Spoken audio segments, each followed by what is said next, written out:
ଅନୁଗୁଳ ଜିଲ୍ଲା ଆଠମଲ୍ଲିକ ବ୍ଲକ ଠାକୁରଗଡ଼ ଗ୍ରାମ ପଞ୍ଚାୟତ ଅନ୍ତର୍ଗତ ତାବଡ଼ା ଗ୍ରାମରେ ରାମଲାଲାଙ୍କ ପ୍ରତିଷ୍ଠା ଉତ୍ସବ ପାଳିତ ହୋଇଯାଇଛି।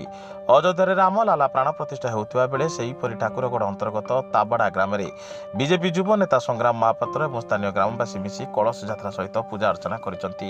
ଏହି ଖୁସି ଦିନ ମନାଇବା ସହ ତାବଡ଼ା ଗ୍ରାମବାସୀମାନେ ଘର ସମ୍ମୁଖରେ ଦୀପ ପ୍ରଜ୍ୱଳନ କରି ରାମଲାଲାଙ୍କ ପ୍ରତିଷ୍ଠା ଉତ୍ସବ ପାଳନ କରିଥିଲେ। ଯୁବ ବିଜେପି ନେତା ସଂଗ୍ରାମ ମହାପାତ୍ର ଏହାର ପୁରେଦା ସାଜିଥିଲେ।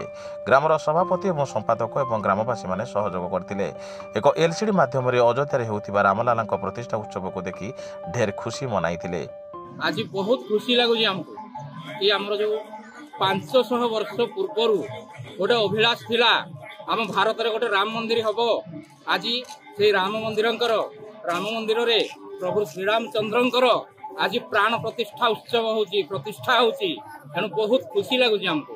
आमे ताबड़ा ग्राम रे तार विधि विधान अनुसार आमे प्रथमे कलश यात्रा कलु। एबे हमर यज्ञ कर्म आरंभ हो जाइछि तेणु बहुत खुशी लगु। मैं कौन कहि मुझे जय श्री राम जय श्री राम जाऊ।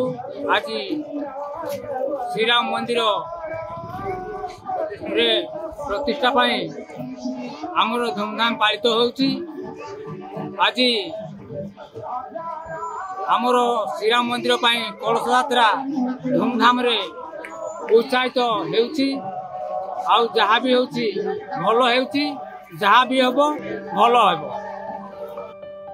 ଅନୁଗୁଳ ଜିଲ୍ଲାରୁ ବ୍ୟୁରୋ ହେଡ୍ ହରକୃଷ୍ଣ ନାୟକଙ୍କ ରିପୋର୍ଟ, ସାଇ ସତ୍ୟ ନ୍ୟୁଜ୍।